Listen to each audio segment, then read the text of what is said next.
Moral of the story, don't waste time worrying when you can actually be working.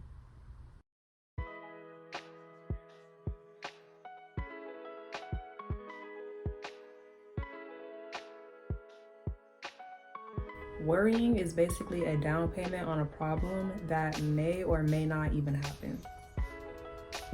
Like, how crazy does that sound? Literally stressing yourself out over thoughts in your head.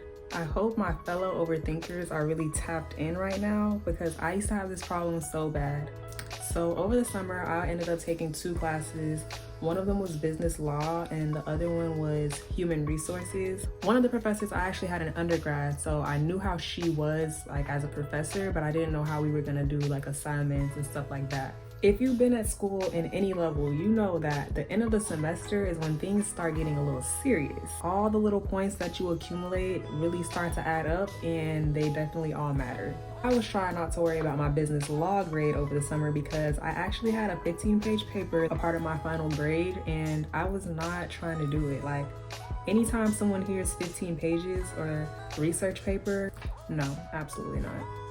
But I had friends that had taken this class the semester before me, and I vividly remember them at the end of the semester scrambling and stressing and worried about this final paper, this same exact paper that I was about to submit in 4 weeks in the summer, and they were stressed out. So let me pause here and say, you are not allowed to take other people's negative experiences and just run with them.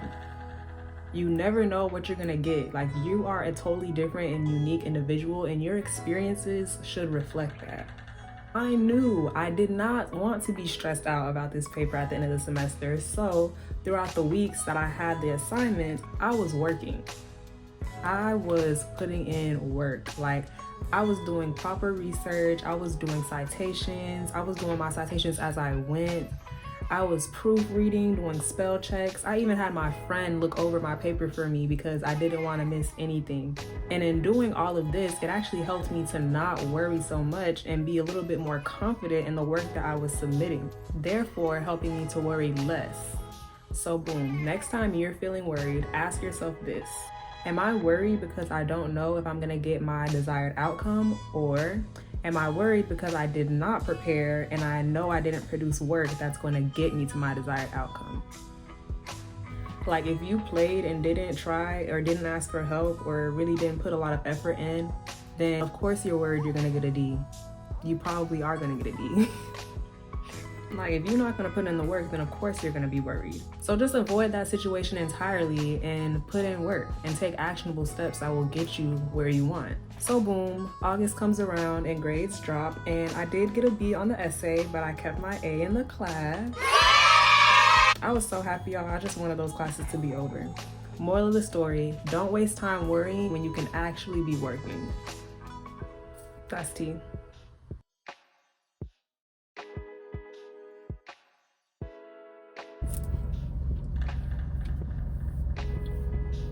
I was listening to this podcast and they really ate. The guy said, live life as though everything is rigged in your favor.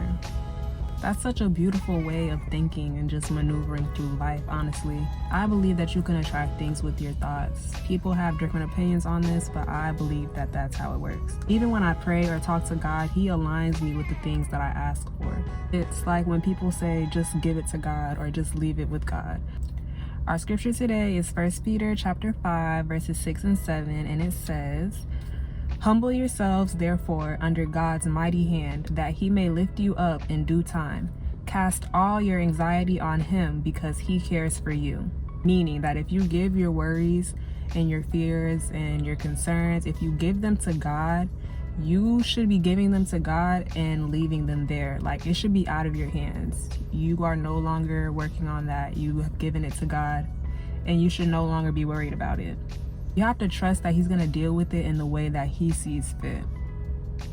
And it might not be the same way as you see fit, but you know you have nothing to worry about. Whatever the outcome is going to be the outcome that was meant for you.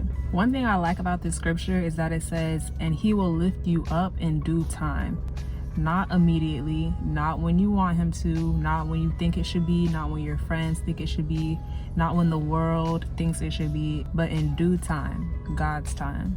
There is no rushing God. Like, if you were to rush him, you probably wouldn't even be ready for what he has in store for you. And that takes me back to what I said before about working instead of worrying. You have to work while you wait sometimes. Sometimes you need to be prepared, and you have things that you need to overcome, things that you need to work on, things that you need to experience to actually be successful in the place that God has to put you. God said you can cast all your anxiety on him. So do that and get back to business.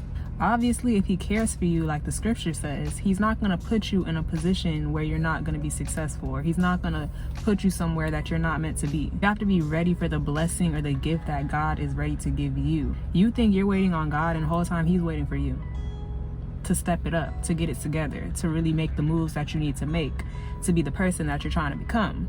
I have so many examples of this. Like, y'all don't understand working and waiting for years, just having faith that what you're working towards is still gonna happen, like even down to the last minute, to the last second. Like, if I don't get this today, it's over. Like, there's a deadline for tomorrow, and God is literally giving it to me tomorrow. Literally just having blind faith that it's gonna happen, and you're still working and making your way towards that goal. Like, God really will test me. God was testing me the whole time. Like, is she gonna keep fighting for what she wants? Is she gonna keep working towards this goal after she's done crying? Is she gonna wipe her tears and get back in the game? You know I'm getting back in the game. You know I'm getting back in the game. I'm not playing with y'all. And that just makes the outcome like a billion times more rewarding. I was actually tearing up when I was prepping this video because I really had to think about it. It's not easy. What I'm telling you, what I'm asking you to do is not easy at all. It would be easier for you to hit one dip in the road and just give up, or have one little setback and just give up entirely. That would be easy, but to actually push through, keep going, having blind faith is not easy. Sometimes you can't see at all how it's gonna happen. You're so far from the goal, you don't know what's gonna happen in between. Trust me, I know it's hard, but it is worth it. To see your dreams, your prayers, your manifestations all come to fruition, it's all worth it. There's actually a song called Don't Pray and Worry by James Moss that y'all should listen to after this video, because it literally wraps this up and ties it with a bow.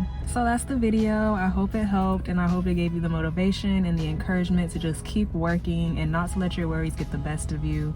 If you like this video, share it with someone else so we can get better together, and I'll see you in my next video.